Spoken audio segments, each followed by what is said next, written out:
সুমিত হঠাৎ আমাকে বলল, দাদা দেখো। আমি চমকে উঠলাম, কুয়োর দিকে তাকালাম। সেখানে দাঁড়িয়ে আছে আগের রাতের সেই মেয়েটি, মাথায় দুটো বেনি, ফ্যাকাশে মুখ, সাদা স্কুল ড্রেস।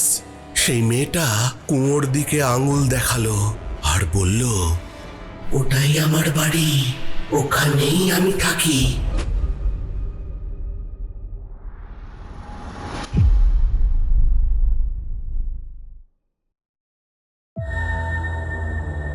প্রেত পক্ষ এখানে স্বাভাবিক একটি বিভ্রম। সকলকে স্বাগত জানাচ্ছি প্রেতপক্ষের 417 নম্বর এপিসোডে। আশা করি তোমরা সকলে সুস্থ আছো, ভালো আছো। আর আজকে শনিবার রাত 10টা বেজে গেছে। তোমরা সকলে হেডফোন কানে লাগিয়ে প্রস্তুত হয়ে গেছো ভয় পাওয়ার জন্যে। আজকের এপিসোডে থাকছে দুটো ঘটনা। প্রথম ঘটনা পাঠিয়েছে সাঁকরাইলের বাণীপুর থেকে বাদল কয়াল, আর দ্বিতীয় ঘটনা পাঠিয়েছে নদিয়ার এক প্রত্যন্ত গ্রাম থেকে পলাশ মুখার্জি। তবে গ্রামের নাম সে উল্লেখ করেনি। তবে পলাশ এটা জানিয়েছে যে কর্মসূত্রে সে এখন কলকাতাতেই থাকে। বেশি দেরি করে লাভ নেই, সরাসরি চলে যাচ্ছি আজকের প্রেতপক্ষের 417 নম্বর এপিসোডের প্রথম ঘটনায়। নমস্কার রাজদা, আমি সাঁকরাইলের বাণীপুর থেকে বাদল কয়াল বলছি। আজকে যে ঘটনাটা আপনাকে লিখে পাঠাচ্ছি সেটা আমারই এক শিক্ষক বন্ধুর জীবনে ঘটে যাওয়া এক বাস্তব অভিজ্ঞতা। উনি আমাকে যেমনভাবে বলেছিলেন আমি সেই ঘটনাটিকেই একটু গুছিয়ে লিখে পাঠালাম। ঘটনাটা প্রায় 40 বছর আগের। সেদিন সন্ধ্যের পর আমি সাইকেল নিয়ে কাঁচকল মোড় পেরিয়ে ভাগাড়ের রাস্তা ধরে এক ছাত্রের বাড়িতে পড়াতে যাচ্ছিলাম। তখন ওই রাস্তায় আলো বলতে প্রায় কিছুই ছিল না। জুন মাসের ভ্যাপসা গরম, তার ওপর টিপ টিপ করে বৃষ্টি শুরু হয়েছে। ভাবলাম বৃষ্টি জোরে নামার আগেই ছাত্রের বাড়িতে পৌঁছে যেতে হবে, তাই সাইকেলের প্যাডেলে জোরে চাপ দিলাম। হঠাৎ দু একবার প্যাডেল ঘোরাতেই সাইকেলের চেন খুলে পড়ে গেল। অগত্যা রাস্তার ধারে সাইকেল দাঁড় করিয়ে চেন লাগানোর চেষ্টা করতে লাগলাম। চারপাশে ঘুটঘুটে অন্ধকার, তার উপর বৃষ্টি। জায়গাটাও ছিল একেবারে জনমানবহীন। দুপাশে বিশাল ফাঁকা মাঠ, যেখানে সেই জায়গার নানা আবর্জনা ফেলা হতো। বাতাসে পচা গন্ধ ভেসে বেড়াচ্ছে। কোথাও হয়তো মরা গরু বা কুকুর পড়ে আছে। এখানে এটা খুবই স্বাভাবিক ব্যাপার। পরিবেশটা এমনিতেই ভয় ধরিয়ে দেওয়ার মতো। বৃষ্টি আর অন্ধকারের মধ্যে হিমশিম খেয়ে ঘামতে ঘামতে যখন প্রায় হাল ছেড়ে দিয়েছি, তখনই যেন ত্রাতার মতো একজন কিশোর এসে হাজির হলো। বয়স হবে 15-16 বছর। আমাকে দেখে সে বলল, স্যার এখানে কি করছেন? কথাটা শুনে আমি একটু চমকে উঠলাম। গলাটা যেন বয়সের তুলনায় অনেকটা বেশি ভারী। তবে ভাবলাম এই বয়সে ছেলেদের গলার স্বর বদলাতেই পারে। আমি বললাম, তুমি আমাকে চেনো? ছেলেটা হাসলো, হ্যাঁ স্যার, আপনি তো বুবাইকে পড়ান। আমি বললাম, হ্যাঁ, তবে তুমি এখানে? সে আমার কথার উত্তর না দিয়ে বলল, ওহ, সাইকেলের চেনটা পড়ে গেছে। আমি বললাম, হ্যাঁ দেখো না, অন্ধকারে কিছুই দেখতে পাচ্ছি না। সে পকেট থেকে একটা ছোট্ট টর্চ বার করলো, আর টর্চের আলো ফেলতেই কাজটা 1 মিনিটের মধ্যেই হয়ে গেল। চেন লাগিয়ে আমি স্বস্তির নিঃশ্বাস ফেললাম। সাইকেলে ওঠার আগে আমি ওকে বললাম, তোমার নাম কি? সে শান্ত গলায় উত্তর দিল, তুতুন। আমি ওকে ধন্যবাদ জানিয়ে ছাত্রের বাড়ির দিকে রওনা দিলাম। তারপর ছাত্রকে পড়াচ্ছি। পড়ানো প্রায় শেষের দিকে। এমন সময় ছাত্রের মা দরজা ঠেলে ঘরে ঢুকলেন। সাধারণত তিনি পড়ানোর সময় ঘরে আসতেন না, শুধুমাত্র ছেলের বিরুদ্ধে কোনো অভিযোগ থাকলেই আসতেন। তাই তাকে দেখে মনে মনে ভাবলাম, আজ বুঝি আবার কোনো কাণ্ড ঘটিয়েছে বুবাই। তিনি এসে বললেন, স্যার বুবাইকে একটু বুঝিয়ে বলবেন, পাড়ার ছেলেদের সঙ্গে যেখানে সেখানে ঘুরে বেড়ায়। আমি সারাদিন সংসারের কাজে ব্যস্ত থাকি, সবসময় নজর রাখা সম্ভব হয় না। আমি কড়া চোখে বুবাইয়ের দিকে তাকালাম আর বললাম, কিরে কোথায় গিয়েছিলি? বুবাই ভয়ে ভয়ে বলল, আমি কোথাও যাইনি স্যার, সত্যি বলছি। স্কুল থেকে এসে মাঠে গিয়েছিলাম, যেমন রোজ যাই। পেছন থেকে তার মা বললেন, আজ হয়তো যাওনি, কিন্তু প্রায় বন্ধুদের সঙ্গে বাড়িতে না বলে বেরিয়ে পড়িস। বুবাই মাথা নিচু করে রইল। আমি একটু অস্বস্তিতে পড়লাম। আজ তো ছেলেটা কোনো দোষ করেনি, অথচ মায়ের অভিযোগের পর কিছু একটা বলা দরকার। তাই চুপচাপ তার দিকে তাকিয়ে রইলাম। কি বলবো ভাবছি, ঠিক তখনই বুবাইয়ের মা বলতে লাগলেন, জানেন স্যার, আমাদের পাড়ারই একটা ছেলে আজ দুপুরে জলে ডুবে মারা গেছে, ওই সামনের পুকুরে। বন্ধুদের সঙ্গে বেরিয়েছিল, তার মাও জানতেন না, না বলে বেরিয়ে পড়েছে। এখন ওদের পাড়ায় কি অবস্থা, পুলিশ পর্যন্ত এসেছে, পুকুরে ডুবুরি নামানো হয়েছে। এতক্ষণে হয়তো লাশ পেয়েছে, তাই বুবাইকে নিয়ে ভয় হয়।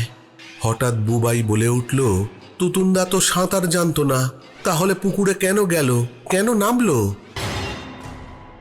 কথাটা শুনে আমার বুকের ভেতরটা যেন ধক করে উঠল, মাথার ভেতর যেন বাজ পড়ল। তুতুন, সেই নামটাই তো একটু আগে শুনেছি। বুবাইদের বাড়িতে আসার আগে যে ছেলেটা আমাকে অন্ধকার রাস্তায় সাহায্য করলো, তার নামও তো তুতুন।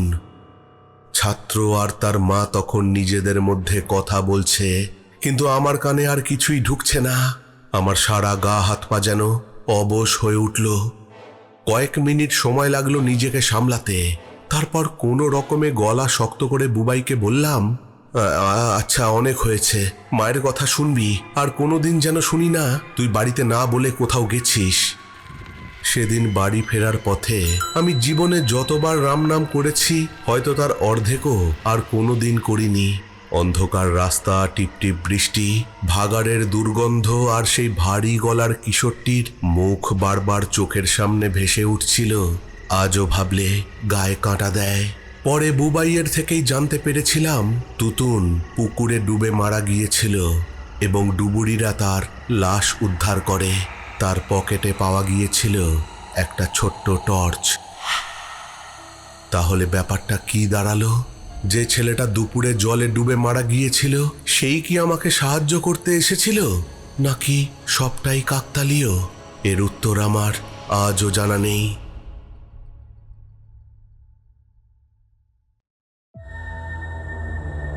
প্রেত পক্ষ এখানে স্বাভাবিক একটি বিভ্রম। সাঁকরাইল থেকে বাদল কয়াল আমাদেরকে একটা অদ্ভুত ঘটনা পাঠিয়েছে। আমার ঘটনাটা বেশ ভালো লেগেছে, একটা ছোট্ট ঘটনা, এবং বাদল এও লিখেছে যে তার শিক্ষক বন্ধু আজও সেই ঘটনা ভুলতে পারেনি। সত্যি কথা বলতে ভুলতে না পারার মতোই ঘটনা। এরকম ঘটনা যদি আমাদের সাথে ঘটে, আমরা কি বা ব্যাখ্যা দেব? অদ্ভুত অদ্ভুত একটা ঘটনা।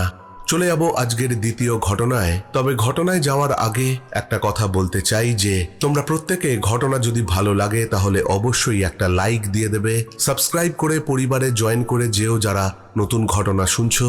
আর যারা পুরনো শ্রোতা এবং নতুন যারা রয়েছে তাদের সকলকেই বলবো, এখন একটা হাইপ বাটন ইউটিউবে এসছে, সেই হাইপ বাটনটা তোমরা যদি ক্লিক করে দাও তাহলে আমাদের এই ঘটনা আরো লোকেদের কাছে পৌঁছবে, আমাদের পরিবার আস্তে আস্তে আরো বড় হবে। তাই তোমরা একটু হাইপ বাটনটা ক্লিক করে দিও। আজকের দ্বিতীয় ঘটনা পাঠিয়েছে পলাশ মুখার্জি নদিয়া থেকে। এক ফোঁটাও দেরি না করে চলে যাচ্ছি আজকের প্রেতপক্ষের 417 নম্বর এপিসোডের দ্বিতীয় ঘটনায়। আমার নাম পলাশ মুখার্জি। পেশায় আমি একজন ভিডিও ডকুমেন্টারি নির্মাতা। বহু বছর ধরে দেশের নানা প্রান্তের পরিত্যক্ত বাড়ি, ধ্বংসপ্রাপ্ত হাসপাতাল, পুরনো জেলখানা এবং কথিত ভুতুড়ে জায়গা নিয়ে ভিডিও বানিয়ে আসছি। সত্যি বলতে কি, আমি ভূতে বিশ্বাস করতাম না। আমার ধারণা ছিল মানুষের ভয়, কুসংস্কার আর অজানা বিষয়ের প্রতি দুর্বলতা থেকেই অধিকাংশ ভূতের গল্পের জন্ম হয়। কিন্তু 2023 সালের ডিসেম্বর মাসে নদিয়ার এক প্রত্যন্ত গ্রামের একটি পরিত্যক্ত আবাসিক বিদ্যালয়ে আমার সাথে যা ঘটেছিল, তারপর থেকে আমি আর কোনো কিছুকে অসম্ভব বলি না। আজ আমি সেই ঘটনাটাই বলবো। বিদ্যালয়ের একটা কাল্পনিক নাম দিচ্ছি শ্রীধরপুর আবাসিক বিদ্যালয়। বহু বছর আগে এটি খুব নামকরা স্কুল ছিল। জেলার নানা প্রান্ত থেকে ছাত্র ছাত্রীরা সেখানে পড়তে আসতো। বিশাল মাঠ, পুরনো দোতলা হোস্টেল, বড় বড় ক্লাসরুম, শিক্ষকদের কোয়ার্টার, সব মিলিয়ে প্রায় 3 একর জায়গা জুড়ে ছিল এই স্কুল। কিন্তু 1989 সালে হঠাৎ করেই বিদ্যালয়টি বন্ধ হয়ে যায়। সরকারি নথিতে কারণ লেখা ছিল ভবনের অবস্থা বিপজ্জনক হয়ে পড়েছে, কিন্তু গ্রামের মানুষ অন্য গল্প বলতো। তাদের মতে স্কুলের হোস্টেলের পেছনে থাকা একটা পুরনো কুয়োকে ঘিরেই শুরু হয়েছিল সব অশান্তি। অনেক ছাত্রছাত্রী দাবি করেছিল সন্ধ্যের পর কুয়োর দিক থেকে কেউ তাদের নাম ধরে ডাকত। প্রথমে শিক্ষকরা এসব গুজব বলে উড়িয়ে দেন, কিন্তু একসময় এত অভিযোগ জমতে থাকে যে আতঙ্ক ছড়িয়ে পড়ে। তারপর একদিন এক ছাত্রী নিখোঁজ হয়ে যায়, আর তারপর থেকেই পরিস্থিতি একেবারে বদলে যায়। আমি প্রথম এই কাহিনী শুনেছিলাম একজন স্থানীয় সাংবাদিকের কাছ থেকে। তিনি আমাকে বলেছিলেন, আপনি যদি সত্যি অদ্ভুত জায়গা খুঁজে থাকেন তাহলে শ্রীধরপুর স্কুলে একবার যান। আমি এই কথা শুনে আগ্রহী হয়ে উঠলাম, আর 2 দিনের মধ্যে আমার ক্যামেরাম্যান সুমিতকে নিয়ে রওনা দিলাম। সেই গ্রামে পৌঁছতে বিকেল হয়ে গেল। শীতের দিন, সূর্য দ্রুত নেমে আসছিল। স্কুলের প্রধান গেট বন্ধ, মরচে পড়া। অনেক কষ্টে ভেতরে ঢুকলাম। চারিদিকে অদ্ভুত নীরবতা, যেন বহু বছর কেউ এখানে আসেনি। ভাঙা জানালা, খসে পড়া দেওয়াল, ঝোপঝাড়ে ভরা পথ, সব মিলিয়ে জায়গাটার মধ্যে এক ধরনের চাপা বিষণ্ণতা ছিল। প্রথমে আমারই নির্দেশে সুমিত স্কুলের মূল ভবনের ভিডিও তুলতে শুরু করলো। কিছুক্ষণ পরে হোস্টেলের দিকে গেলাম। হোস্টেলের পেছনেই ছিল সেই কুখ্যাত কুয়োটা। দেখে মনে হলো অন্তত 100 বছরের পুরনো। পাথর দিয়ে বাঁধানো, উপরে লোহার জালি লাগানো। মরচে পড়ে সেই জালি কালচে হয়ে গেছে, আর জালির ওপর বড় তালা ঝুলছে। মনে হলো বহু বছর কেউ খোলেনি। আমি ক্যামেরার সামনে দাঁড়িয়ে বলতে শুরু করলাম। স্থানীয়দের দাবি এই কুয়ো থেকেই অদ্ভুত শব্দ শোনা যায়। পলাশ। ঠিক তখনই খুব মৃদু একটা শব্দ কানে এলো।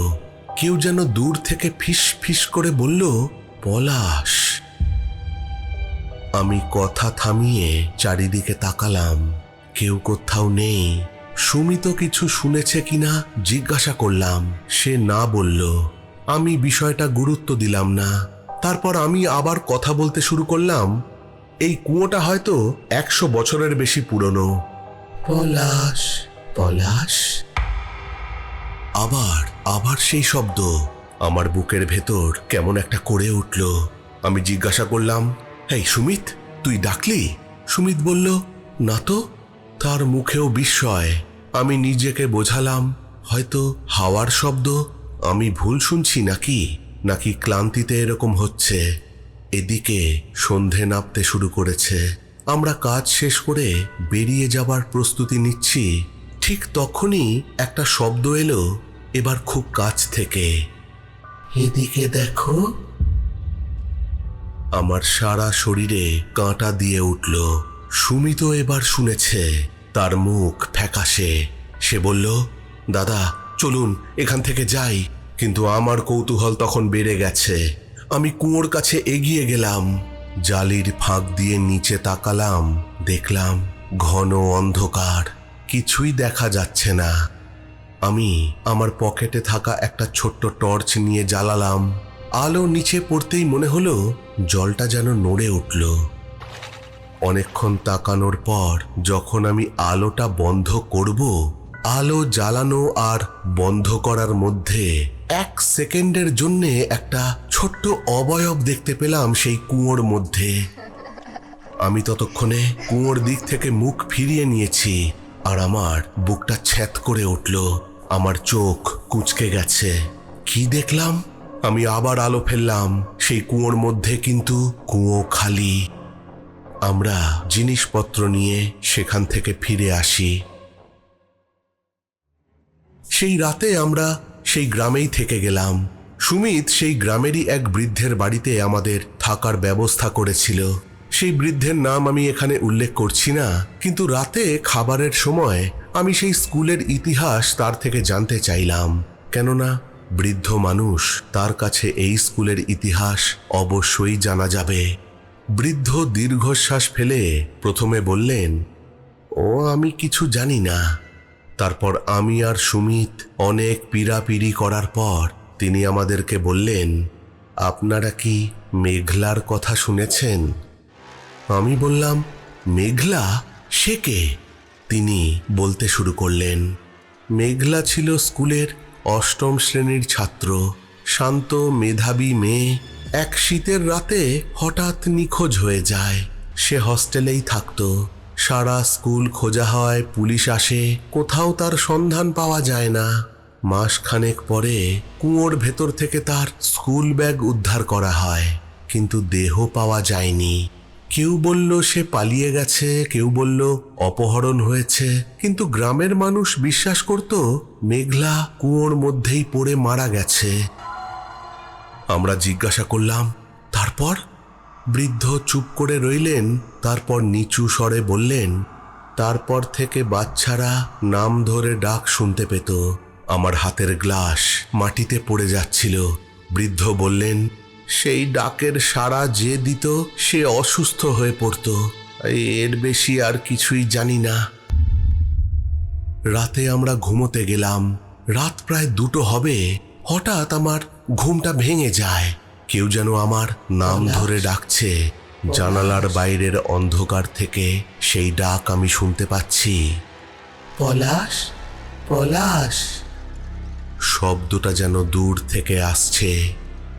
কিছুক্ষণ পর বুঝতে পারলাম সেই শব্দ ধীরে ধীরে কাছে আসছে, আরো কাছে, আরো। পলাশ! যেন আমাদের ঘরের জানলার বাইরে কেউ দাঁড়িয়ে ডাকছে। আমি সাহস করে পর্দা সরালাম, আর সঙ্গে সঙ্গে আমার শরীর বরফের মতো জমে গেল। জানলার বাইরে দাঁড়িয়ে আছে একটা মেয়ে, চুলে বাঁধা 2টো বেনি, দুদিকে ঝুলছে সাদা স্কুল ড্রেস। মুখটা পরিষ্কার দেখা যাচ্ছে না, কিন্তু সে আমার দিকেই তাকিয়ে। হঠাৎ আমার মুখে একটা দমকা হাওয়া লাগলো। আমি চোখ বন্ধ করে ফেললাম। পরের মুহূর্তেই সেখানে কেউ নেই।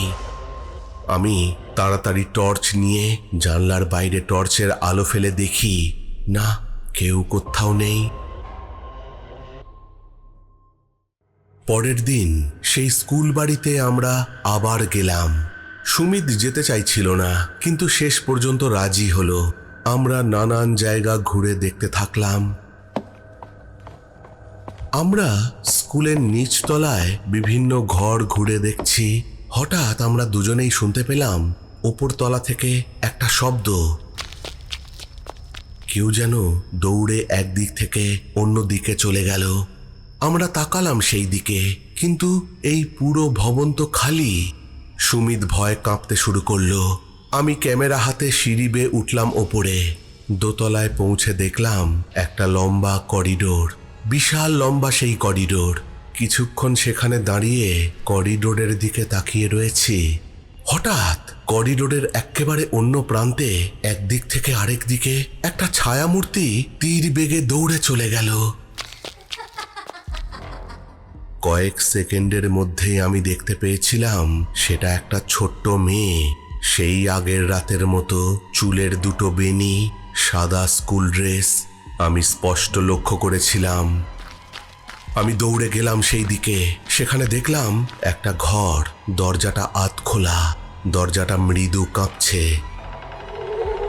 তাহলে কেউ কি এই দরজা দিয়ে ঢুকেছে? আমি সেই ঘরের ভেতরে ঢুকি। ঘরের ভেতরে ঢুকে আমি চারিদিক দেখছি। আমার হাতে একটা জোরালো টর্চ, কিন্তু সেই ঘরে কাউকেই দেখতে পেলাম না। সেই ঘর থেকে বেরিয়ে যাব, হঠাৎ ঘরের দরজায় লক্ষ্য করলাম কি একটা ছবি খোদাই করা রয়েছে সেই ঘরের কাঠের দরজার ওপর। কাছে যেতে দেখলাম একটা কুয়োর ছবি। কেউ নখ দিয়ে খোদাই করে সেটা দরজার ওপর এঁকেছে।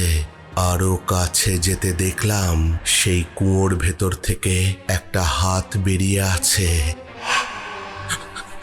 আমি ভয় থরথর করে কাঁপছি। ঠিক তখনই শব্দটা শুনতে পেলাম, কুয়োর কাছে এসো।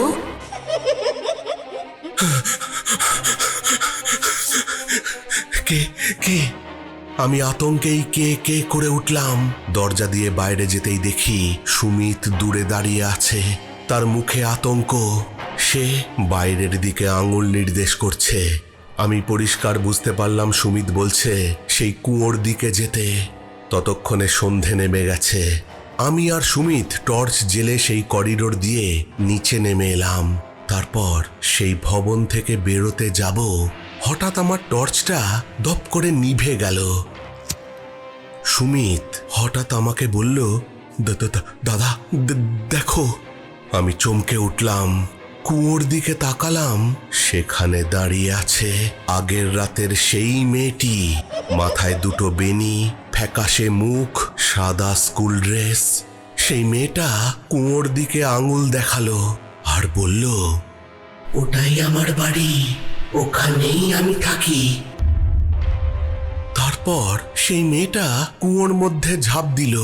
কিন্তু কেউ যদি কুয়োর মধ্যে ঝাঁপ দেয় তাহলে জলের শব্দ হওয়া উচিত, কিন্তু কোনো শব্দই আমরা পেলাম না। আমরা দুজন ছুটে গেলাম কুয়োর দিকে। পকেট থেকে টর্চটা বার করে কুয়োর নিচে ফেললাম, কিন্তু টর্চটা জ্বলছিল না। একবার জ্বলছে আবার নিভে যাচ্ছে। সেই আলো জ্বলা নেভার মধ্যেই আমরা দেখতে পেলাম কুয়োর জল থেকে বেরিয়ে আসছে একটা সাদা ফ্যাকাশে হাত। সেই হাতগুলোয় অস্বাভাবিক লম্বা আঙুল।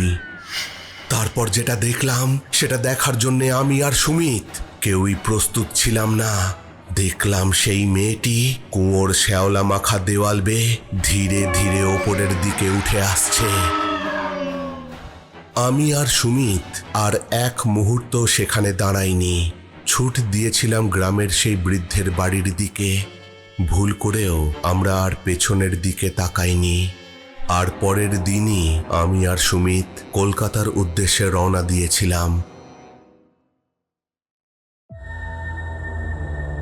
প্রেত পক্ষ এখানে স্বাভাবিক একটি বিভ্রম। অদ্ভুত একটা ঘটনা পলাশ মুখার্জি আমাদেরকে পাঠিয়েছে। তবে পলাশ এখানে ঘটনায় লেখেনি, কিন্তু শেষে আমাকে লিখে জানিয়েছে যে পরে নাকি সে জানতে পেরেছিল যে সেই মেয়েটি, যার নাম মেঘলা, সে নাকি বহু বছর আগে সেখানে আত্মহত্যাই করেছিল। কারণ জানা যায়নি, কিন্তু সে স্বেচ্ছায় নিজের প্রাণ দিয়েছিল। আর হয়তো তার অতৃপ্ত প্রেতাত্মা আজও সেখানে ঘুরে বেড়াচ্ছে। হয়তো সে আজও মুক্তি পায়নি। তোমাদের কিরকম লাগলো ঘটনাটা অবশ্যই কমেন্ট করে জানাবে। তোমাদের কমেন্ট অত্যন্ত মূল্যবান। আজকের দুটো ঘটনার মধ্যে কোন ঘটনাটা তোমাদের সব থেকে বেশি ভালো লাগলো সেটাও জানাতে ভুলবে না। চলে এসেছি একেবারে এপিসোডের শেষে। চলে যাব একটু শাউট আউটের দিকে। কমেন্ট করেছে শঙ্করী সরকার, লিখেছে, খুব ভালো লাগলো দাদা, আমার ছেলে বিতান, ওর বয়স 9 বছর, ও তোমার গল্প শুনতে খুব ভালোবাসে, ওকে একটু হাই করে দিও। হাই বিতান, তুমি কেমন আছো? তুমিও তোমার মায়ের সাথে আমাদের ঘটনা শোনো, এটা শুনে খুব ভালো লাগলো। কমেন্ট করেছে রাই স্টার, লিখেছে, দাদা দারুণ হয়েছে আজকের এপিসোডটা, আর একটা অনুরোধ, এপিসোডগুলো যেন একটু বড় হয়। কমেন্ট করেছে তন্ময় মণ্ডল, বাবাই দাস। শান্তার দুনিয়া লিখেছে, আমিও ঘটনা শোনার জন্য চলে এলাম, আমি মধ্যম গ্রাম থেকে শুনছি। তুমি কেমন আছো রাজদা ভাই? আমি লাইক কমেন্ট করে দিলাম। কমেন্ট করেছে টুম্পা সহদেব। সমীর সরকার লিখেছে, রাজদা আমার কমেন্ট পড়েন না, কি ভুল করলাম? আপনার সব ঘটনা তো শুনি, আমি আপনার পুরনো শ্রোতা। না না, একদমই নয়, আমি ঘুরিয়ে ফিরিয়ে সবারই কমেন্ট পড়ার চেষ্টা করি। কমেন্ট করেছে বুবুন ঘোষ, গীতা গোস্বামী, অমিতা ঠাকুর, রিয়া সর্দার। রিয়া লিখেছে, কাল আমার হাজবেন্ডের বার্থডে, সবাই ওকে একটু উইশ করে দিও। বার্থডে যদিও জবে রেকর্ড করছি তার 4 দিন আগে চলে গেছে, তবুও তোমার হাজবেন্ডকে বিলেটেড বার্থডে উইশ করছি। কমেন্ট করেছে প্রতনু ব্যানার্জি, মিঠু পাত্র আর শেখ ইসমাইল। এই সব কটা কমেন্টই এসছিল কলকাতার এক নামী শপিং মলে। নাইট গার্ড দেখলো এক বাচ্চার অতৃপ্ত আত্মার উপদ্রব, প্রেতপক্ষের 415 নম্বর এপিসোডকে উদ্দেশ্য করে। তাহলে আজকের মতো এখানেই শেষ করছি। ফিরে আসবো পরের সপ্তাহের নতুন কোনো ঘটনা নিয়ে। ততক্ষণের জন্য তোমরা সকলে ভালো থেকো। Love you all. টাটা।